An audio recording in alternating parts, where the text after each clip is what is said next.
अब तो लगता है न्यायपालिका मर ही चुकी है। जो लड़की रेप की विक्टिम है और न्याय लेने के लिए जिस कोर्ट में जाती है उस कोर्ट में उसकी उम्मीदों का बलात्कार हो जाता है। कितनी शर्मसार घटना देश के अंदर हुई है। काफी सारे लोग इस घटना के बारे में जानते भी होंगे, जो नहीं जानता आज मैं इस वीडियो के माध्यम से आपको पूरी घटना बताने वाला हूं कि देश के अंदर कितनी शर्मसार घटनाएं हुई है। एक आम इंसान उम्मीद रखता है कोर्ट से कि कोर्ट के अंदर मेरे को न्याय मिलेगा, और वहीं पे जाके अगर उसका रेप हो जाए, उसका बलात्कार हो जाए, तो कितनी बड़ी ये बात और कितनी शर्म की बात है न्यायपालिका के लिए। देखिए पूरी घटना जो हुई थी वो हुई थी राजस्थान के अंदर। राजस्थान के अंदर एक हिंडौन सिटी है, वहां की कोर्ट के अंदर एक घटना हुई थी। एक लड़की का रेप हो गया था और रेप के बाद जैसे ही उसने अपनी नजदीकी पुलिस को सूचित किया तो पुलिस ने क्या किया, उसको मजिस्ट्रेट के सामने पेश कर दिया। और मजिस्ट्रेट ने सबूत देखने के लिए, यानी कि उसका जो रेप हुआ है, उसको जो चोटें आई है, वो देखने के लिए पूरे कोर्ट रूम को ऑर्डर दे दिया कि आप सभी बाहर जाओ और मेरे को इस लड़की के वो जो भी उसके साथ में हुआ था मेरे को पर्सनली देखना है। और लड़की को ऑर्डर दिया कि अपने कपड़े उतारो, मेरे को तुम्हारी चोट देखनी है। तो कितनी शर्मसार बात है। और उस मजिस्ट्रेट को यह भी पता है कि जो मैं कर रहा हूं वो गैर कानूनी काम है। वो गैर कानूनी क्या है, मैं आपको वही बताने वाला हूं कि गैर कानूनी हुआ कैसे है और वो क्या कर सकता था और क्या नहीं करना उसको चाहिए, सारी बातें आपको बताने वाला हूं। तो एक कोर्ट के अंदर उसने कहा, मजिस्ट्रेट ने खुद कहा कि अपने कपड़े उतारो, मेरे को तेरा एक चेकअप करना है कि कहां कहां पे तेरे को चोट लगी, क्या क्या तेरे साथ में हुआ है। तो कितनी शर्मसार घटना है, किसी की उम्मीदों का बलात्कार। इतना दर्द उसको जब उसका बलात्कार हुआ होगा तब नहीं फील हुआ होगा कि जिसके सामने वो न्याय लेने के लिए गई है, जब वो ऐसी बातें कर रहा है, वही उसको नंगी कर रहा है। तो इससे शर्मसार घटना और क्या हो सकती है देश के अंदर। एक मजिस्ट्रेट जो ऐसा करेगा, मजिस्ट्रेट को लोग बहुत बड़ा दर्जा मानते हैं अपने देश के अंदर। बहुत सारे बच्चे ऐसे हैं जो मजिस्ट्रेट बनने के ख्वाब देखते हैं, बस इसी इरादे से कि हम किसी के साथ में गलत ना करें और ना गलत होता किसी के साथ में देख सके। पर जब ऐसे मजिस्ट्रेट ऐसा करेंगे, देखो वो गैर कानूनी काम हुआ कैसे, मैं आपको बिल्कुल बारीकी से बताता हूं कानून के बारे में। ये गैर कानूनी काम है कैसे, देखो जब भी किसी के साथ में रेप होता है, चलो भगवान ऐसा क्यों करे किसी के साथ में हो, अगर किसी के साथ में ऐसा रेप होता है तो वो क्या करता है, वो जो पीड़ित होता है वो नजदीकी पुलिस स्टेशन को उसी टाइम सूचना दे देता है कि मेरे साथ में ऐसी ऐसी घटना घटी है। अब पुलिस क्या करती है, जैसे ही पुलिस के पास में मैटर आता है, पुलिस उस रेप की पीड़ित का 24 घंटे के अंदर अंदर जल्दी से जल्दी उसका करवाती है जी मेडिकल। और वो मेडिकल करवाना जरूरी होता है, सीआरपीसी का एक सेक्शन होता है 164A, इसके तहत में मेडिकल वो हो जाता है। और मेडिकल की रिपोर्ट आते ही या फिर जल्दी से जल्दी मेडिकल हो जाने के बाद फिर वो पुलिस क्या करती है, उस रेप के पीड़ित को जो भी नजदीकी जुडिशियल मजिस्ट्रेट होता है उसके सामने पेश करते हैं। क्यों पेश करते हैं, ताकि इसके 164 के बयान हो जाए। 164 के तहत में उसके बयान करवाए जाते हैं। अब 164 के बयान ऐसे बयान होते हैं जिसको हम पत्थर पर लकीर बोल देते हैं, कि अगर किसी ने मजिस्ट्रेट के सामने जाके 164 के बयान दे दिए हैं, यानी कि जो भी उसके साथ में घटना घटी है, अगर वो मजिस्ट्रेट के सामने जाके बता देता है और कल को बताने वाला अगर मर भी जाता है, तो एविडेंस एक्ट का एक सेक्शन होता है 32, उसके तहत में वो पत्थर पर लकीर बन जाएगी उसकी लिखी हुई बात, मजिस्ट्रेट के सामने दिए हुए बयान। और उन बयानों के तहत फिर मजिस्ट्रेट के पास में पावर आ जाती है, वो जो एक्यूज उस मैटर में है उसके ऊपर कार्रवाई कर सकता है। लेकिन जैसे ही वो लड़की अपना बयान देने के लिए 164 के तहत में, वहां पे एक आयु भी होती है, लेडीज आयु, क्योंकि ये ऐसे केस जो है वो लेडीज आयु संभालती है। जो भी लेडीज से संबंधित केस होते हैं, लेडीज को अगर गिरफ्तार करना है वो भी कानून के तहत में लेडीज पुलिस ही करेगी। लेडीज का अगर मेडिकल करवाना है, ऐसे केसों में लेडीज को अगर गिरफ्तार करना है, वो सारे काम जो करती है वो लेडीज पुलिस ही करती है। लेडीज पुलिस भी वहीं पे मौजूद थी और उसके हाथ में जो मेडिकल था उस लड़की का 164A वाला, वो भी उसके हाथ में था। लेकिन फिर भी मजिस्ट्रेट ने कहा कि बाकी सारे लोग बाहर जाओ, और इस लड़की को ऑर्डर दिया कि अपने कपड़े उतारो, मेरे को तुम्हारे शरीर पे जो चोट के जो निशान हैं, जो भी चीजें जो तुम्हारे साथ में मेरे को देखने, अपनी जो लोवर टी शर्ट कपड़े सूट सलवार जो है सब उतारो, यानी कि नंगी हो जाओ। तो कितनी शर्मसार घटना ये हुई है देश के अंदर। हिंदौड़ सिटी के जो मजिस्ट्रेट है उन्होंने ऐसा कांड किया है।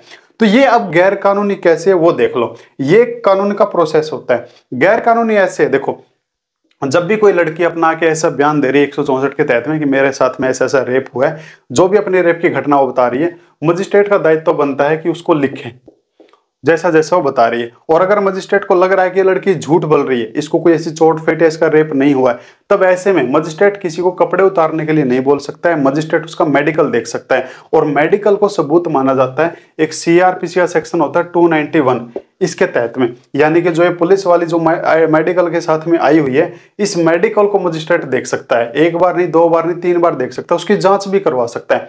पर किसी को ऐसे नहीं कह सकता कि अपने कपड़े उतार के मेरे को दिखा, ठीक है। तो ये जो है ये गैर कानूनी काम एक हुआ है, कोर्ट के अंदर ही हुआ है, उस कोर्ट के अंदर जिसको लोग ये मानते हैं कि यहाँ पे न्याय मिलता है। ये कैसी बिल्डिंग है, यहाँ पे किसी के साथ में गलत काम नहीं होता है, ये देख लो इसके अंदर ही गलत काम हो रहे हैं।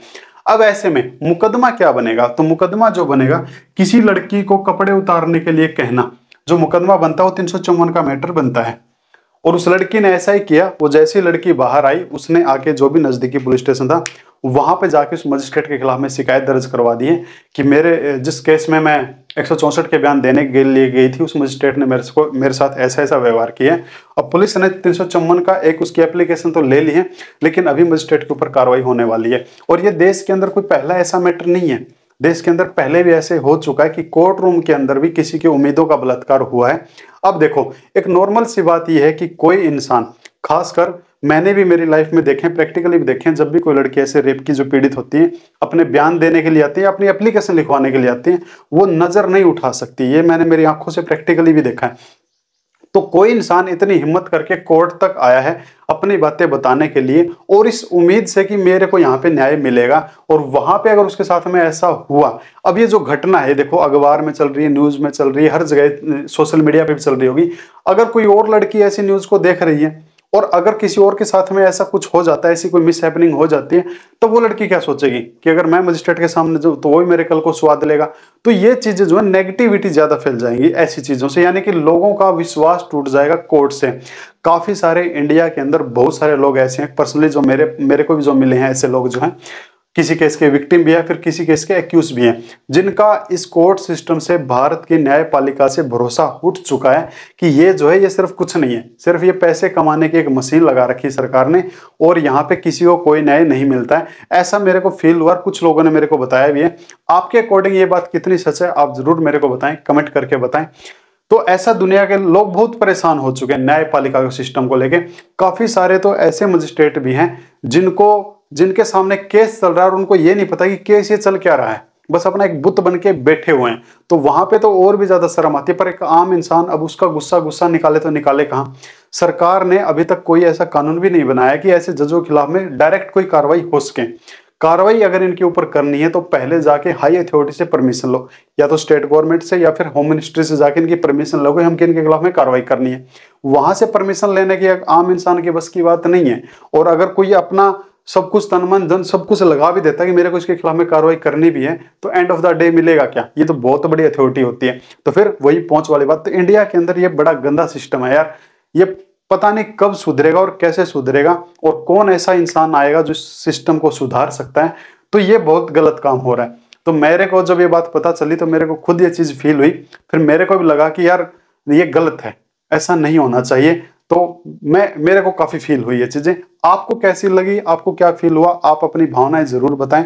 कमेंट बॉक्स खुला है कि क्या एक मजिस्ट्रेट को, जिसको लोग न्यायपालिका का प्रधान मानते हैं कि भाई ये न्याय करके दुनिया को देगा, वो जब ऐसा काम कर रहा है तो फिर ये बात कहाँ तक सही है और नहीं है, और ऐसे लोगों के ऊपर क्या कार्रवाई होनी चाहिए, क्या कानून बनना चाहिए, आप अपना सुझाव रख सकते हो। तो ये कुछ जानकारी थी जो बड़ी शर्मसार थी, होनी भी नहीं चाहिए। एक चीज और भी बता देता हूं आपको, कानून की एक जानकारी ये है कि जब भी कोई ऐसी लड़की जो रेप की विक्टिम होती है, उसका जो ट्रायल चलता है, वो ट्रायल ऐसी कोर्ट में चलता है जिसकी जज जोगी महिला होती है।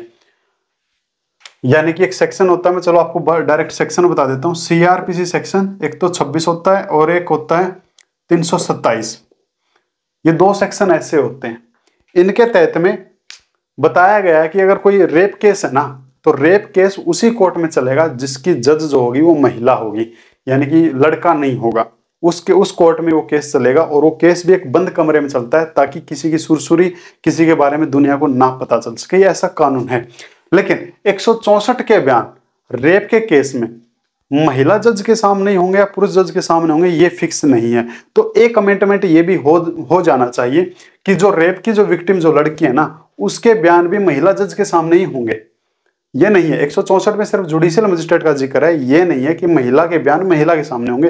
पर मैं चाहता हूं कि ऐसा अमेंडमेंट हो जाना चाहिए। जब ऐसी बातें आ रही हैं सामने, तो अगर कोई रेप की विक्टिम है, उसके बयान 164 के तहत में महिला जज अधिकारी ही लेगी। ऐसा अमेंडमेंट अगर होता है तो ऐसी जो घटना घटी है इन फ्यूचर शायद ना घटे। क्योंकि अब देखो, वो कहते हैं ना कि टाइम इंसान को शाना बना देता है। तो टाइम से पहले शायद हमको इस चीज की जानकारी नहीं थी, या मेरे से पहले किसी और को भी जानकारी हो सकती है, लेकिन टाइम इंसान को शाना बना रहा है। अब आज 164 के बयान होते टाइम किसी जज ने ऐसा काम किया है, तो फिर आप मान सकते हो आगे भी ऐसा हो सकता है। तो शायद एक ऐसा अमेंडमेंट हो जाना चाहिए, तो होगा तो अच्छा ही रहेगा। तो ये कुछ जानकारी थी माय डियर, आपको कैसी लगी, आप इसके बारे में क्या कहना चाहेंगे, आप अपने राय जरूर रखें। ये जो जानकारी अगर आपको अच्छी लगी है तो इसको लाइक कर लीजिए, शेयर कर लीजिए, सब्सक्राइब कर लीजिए, नहीं अच्छी लगी इसको डिसलाइक कर लीजिए। मेरे से अगर पर्सनली कोई संपर्क आपको करना है तो डिस्क्रिप्शन में आपको मेरे लिंक मिल जाएंगे। आपकी क्या राय है, क्या आपका सुजेशन है, आप कमेंट बॉक्स में कमेंट कर सकते हैं। और किसी और टॉपिक के ऊपर अगर आपको जानकारी चाहिए तो टॉपिक का नाम आप कमेंट बॉक्स में कर दें कि आपके ऊपर अगर कोई ऐसा केस लगा हुआ है, या आप किसी केस से बचना चाहते हैं, आप किसी के ऊपर केस लगवाना चाहते हो, तो कैसे कैसे आपको तैयारियां करनी चाहिए, तो हम आपको उसकी जानकारी वाली वीडियो बना के जरूर देंगे, वो भी जेन्युइन जानकारी के साथ में। Thank you my dear.